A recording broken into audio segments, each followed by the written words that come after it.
тамирчид зэрэгц ном хүн зэрэгц дундаа Монгол улсын ерөнхийлөгч зэвсэгч хүчний ерөнхий командлагч танаа Монгол улсын ерөнхийлөгчийн нэрэмжит сонсогчийн алдар Гардан дулааны олон улсын тэмцээнд багш дасгалжуулагч баг тамирчид бэлэнж гисний гэлтгий дотоод иргэний их сургуулийн захирал бригадын генерал Сүхболт Эрхэм нөхдийн амрыг ирье.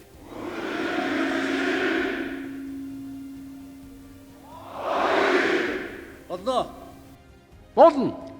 Анх 1996 онд тухайн үеийн цэрэг цагдаагийн сургуулийн сонсогч алба хаагчдын дунд зохион байгуулагдж байсан тус тэмцээнийг өнгөрсөн оноос Монгол улсын ерөнхийлөгч зэвсэгт хүчний ерөнхий командлагчийн нэрэмжит сонсогчийн алдар Гардан дулааны тэмцээн болгон өргөжүүлэн хөгжүүлж энэ жилээс олон улсын тэмцээн болгон зохион байгуулж байгаа нь нэн сайшаалтай.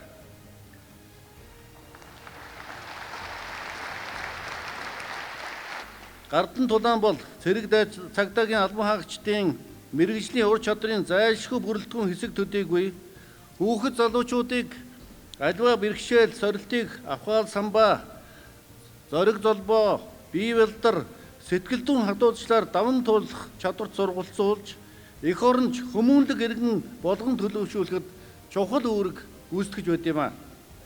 Олон улс төв дэлхийн дэвжээнд эх орныхоо нэрийг дуурсгасан мэргэжлийн тамирчид олноор төрөн гарч байгаад сэтгэл нэн хангалуун байна. Та бүхэндээ Монголынхаа ард түмний нэрийн өмнөөс баяр хүргье.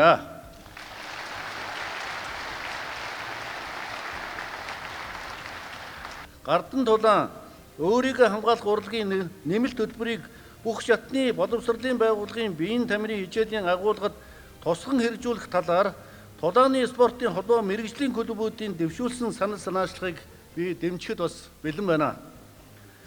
Сонсогчийн алдар олон улсын тэмцээн Гардан дулааны спортын нээлттэй өдөрлөгийг амжилттай зохион байгуулж байгаа дотоод иргэний их сургууль Монголын Гардан дулааны холбоо энэхүү тэмцээнд оролцож байгаа Гардан дулааны урлагийн холбоо клубүүд нийт багш тамирчид шүүгчид багш дасгалжуулагч та бүхэнд баяр хүргэж спортын өндөр амжилтыг хүсье өрөөе. Мөнх тэнгэрийн хүчин дор Монгол улс мандан бодрох болтугай.